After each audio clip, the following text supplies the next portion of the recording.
couple of reporters from the Washington Post have decided, let's have a little bit of fun here with the beer summit. They're going to tell you the beers that Obama and Biden and everybody else drank. And then they're going to get a little creative on the kind of beers that other politicians might drink. It's a little on the edge. I'm not sure it's funny. I know they're trying, and I like the effort. I'm not sure it's delivered exactly, but then they get into a little bit of trouble with what they said at the end. So let's watch and listen, and then we'll tell you where the trouble comes in. Welcome to Mouthpiece Theater. I'm Dana Milbank. And I'm Chris Cillizza. President Obama called Henry Louis Gates to the White House, along with the man who arrested him last week, Cambridge Police Sergeant James Crowley, for what might be called the Suds Summit. The three men declared in advance which beer they would drink while they cooled racial tensions. Crowley wanted a Blue Moon, Gates ordered a Red Stripe, and the president got a Bud Light. Bad choices all around, gentlemen.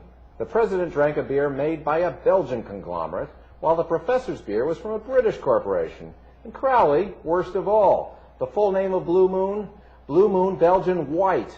Who goes to a multiracial meeting and orders a white beer? How would Crowley feel if Gates ordered a Bandit Brown, or a Big Black Stout, or even a Double Black Stout? On the other hand, at least Crowley didn't order an extra pale ale, a great white beer, or the dreaded White Rascal. We think all three men would have been better off using this moment to promote some of the lesser-known brews. Gates, to celebrate his confinement, could have ordered a breakout stout. Crowley would have been well served with an Instigator Doppelbock, and, for the president, we could have recommended an Ale to the Chief. For Obama, this notion of beer diplomacy offers great potential to help him resolve many intractable issues. For example, he could call in some of his foes in Congress. Senator David Vitter would get a nice, cold, happy ending. Former Congressman Chip Pinkering, just sued by his wife, would drink Bitter Woman from Hell Extra IPA. And South Carolina Governor Mark Sanford would quaff a microbrew called Triple X Porter. But why stop there? Invite the entire Republican congressional leadership team in and give them a choice of brews.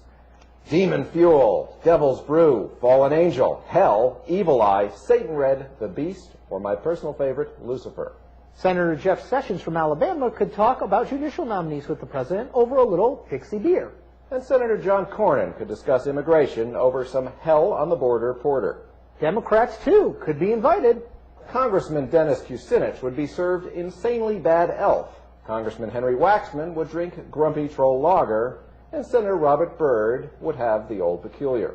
Of course, White House Chief of Staff Rahm Emanuel would attend these meetings, drinking either a badass ale or a permanently pissed-off Pilsner. And we won't tell you who's getting a bottle of Mad Bitch. Uh-oh! For those of you listening on the radio or podcasting, the picture they showed with Mad Bitch beer was Hillary Clinton. Oh, you shouldn't have gone there. All right, first of all, the Washington Post has, in a panic, pulled this video from their website. Okay, they're like, what are you doing? What are you crazy? Pull it, pull it. But, of course, we here at the Young Turks have preserved it for you to share it with you. Now, first of all, the humor was a little schwang, wang, wang, Debbie Schlussel. Like, it was kind of painful to listen to it for the second time as we showed it to you guys there. But they gave it a shot. I like anybody who's given it a shot. And then, before we get to the controversy, I just want to make a note of the beers that I'd like to do a little schwang, wang, wang myself, okay? Yeah, Bud Light for the president, that makes sense. Red Stripe. Blue Moon that Crowley drank. I love Blue Moon. You put an orange in it. It's awesome. But Biden, why is he drinking a non-alcoholic beer? It's kind of weird, isn't it? It made me think like, hey, you got a little Bush thing going on? What's up here? And it's called Buckler. Now, that's perfect for a Democrat. That's what Harry Reid should be drinking.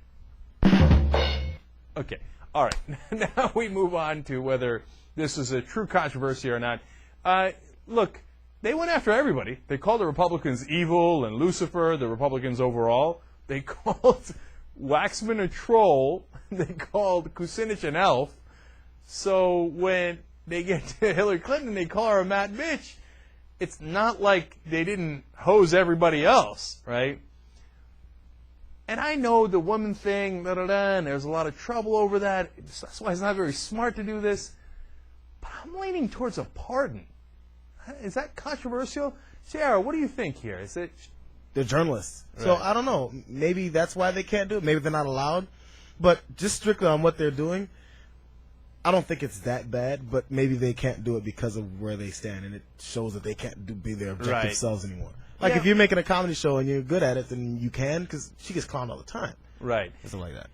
I know, and there's a history, of course, behind Hillary Clinton and people calling her a bitch. That's the problem where the issue where you run into problems, right? But I like that journalists are trying to have a little bit of fun. Have you seen all the TYT videos from today? Check out the Young Turks YouTube channel. Do it already.